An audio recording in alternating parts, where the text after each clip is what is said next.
Is Hermeticism a religion? At first glance, it might seem easy to answer, but once you start peeling back the layers, you realize the truth is far more nuanced. To tackle the question of whether Hermeticism is a religion, we first need to understand what it is. Hermeticism is an ancient spiritual philosophy based on the teachings attributed to Hermes Trismegistus, a figure who embodies the wisdom of the Egyptian god Thoth and the Greek god Hermes. The philosophy is rooted in mystical ideas that bridge science, spirituality, and the pursuit of higher knowledge. Hermetic texts, like the Emerald Tablet and the Corpus Hermeticum, teach universal truths about the cosmos, the mind, and the divine. At its core, Hermeticism offers a roadmap for understanding existence, emphasizing personal growth and the interconnectedness of all things. But is that enough to qualify it as a religion? To answer whether Hermeticism is a religion, let's start by defining what we mean by religion. Most religions share common traits, such as the following: a belief in a higher power or divine authority, rituals or structured practices for worship, sacred texts or doctrines, a moral code to guide behavior, and a community or institution that fosters shared belief. Think of religions like Christianity, Islam, or Buddhism.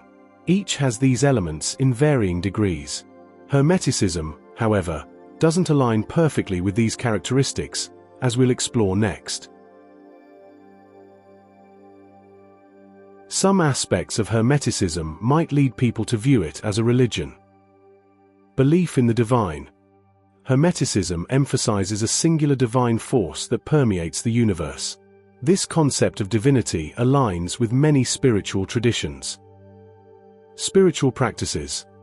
Hermeticism includes practices like meditation, alchemy, and reflection, tools for connecting with higher truths, much like religious rituals. Ethical principles. Hermeticism advocates for personal responsibility, balance, and seeking truth, values that resemble the moral frameworks of religion. For some, these elements might make Hermeticism feel like a deeply personal religion, tailored to individual understanding. On the flip side, Hermeticism lacks several key components of organized religion. No centralized worship or deity. Instead of worshipping a specific god or gods, Hermeticism views divinity as universal and accessible within oneself and within nature. No institutions or clergy.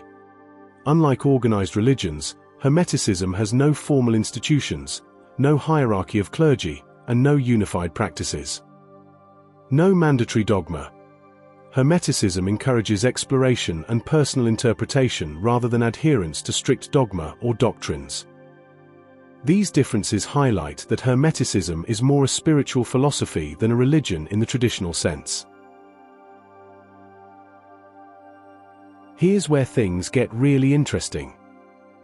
Hermeticism's beauty lies in its adaptability. Some practitioners incorporate Hermetic principles into their religious practices, blending them with traditions like Christianity, paganism, or New Age spirituality. Others approach Hermeticism purely as a philosophical framework, using its teachings to guide personal growth without attaching it to a religious identity. This flexibility is a hallmark of Hermeticism. You're free to view it through the lens that resonates most with you. Whether you see it as a deeply spiritual practice, a complement to your faith, or a standalone philosophy, Hermeticism gives you the tools to forge your own path. What makes Hermeticism so profound is how it impacts our lives. It teaches us to see the interconnectedness of everything, reminding us that we are both creators and reflections of the universe. For some, Hermeticism serves as a spiritual compass, guiding them through challenges and fostering inner peace. For others, its principles spark intellectual curiosity, leading to explorations in science, art, and metaphysics. Hermeticism doesn't just ask you to believe, it asks you to think, question, and grow. Imagine applying Hermetic wisdom in your daily life, understanding the ripple effects of your actions, finding harmony within dualities, and recognizing the divine within yourself. These teachings transcend religious boundaries, offering a universal framework for self-discovery. Historically, Hermeticism has seen occasional attempts to establish itself as a formalized belief system with places of worship. In the 14th century, Hermetic texts inspired thinkers who blended Hermetic philosophy with Christian mysticism.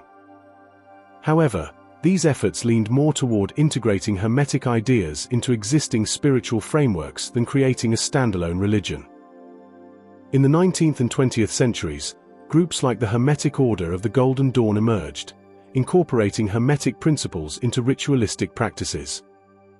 While not strictly a religion, the Golden Dawn and similar societies used Hermetic texts as foundational teachings, shaping Western esotericism and influencing occult movements.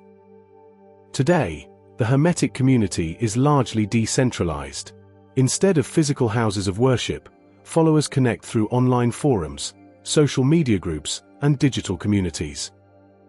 Websites, podcasts, and YouTube channels like the one you're watching right now have become virtual gathering spaces for sharing knowledge and engaging with Hermetic thought. And this lack of community is exactly why I was inspired to start a cult source. So, is Hermeticism a religion? The answer depends on how you define it. While Hermeticism shares some qualities with religion, its lack of dogma, institutions, and prescribed worship aligns it more closely with philosophy. At its heart, Hermeticism is about personal exploration and growth. It offers timeless wisdom that you can interpret and adapt to your unique spiritual journey. What do you think? Do you see Hermeticism as a religion, a philosophy, or perhaps something in between? Share your thoughts in the comments. I'd love to hear your perspective. Remember, there's no one-size-fits-all answer, and that's the beauty of spiritual exploration. If this video resonated with you, don't forget to like, subscribe, and hit the bell for more explorations into the mysteries of the occult and spirituality. Until next time, keep seeking, keep learning, and keep growing.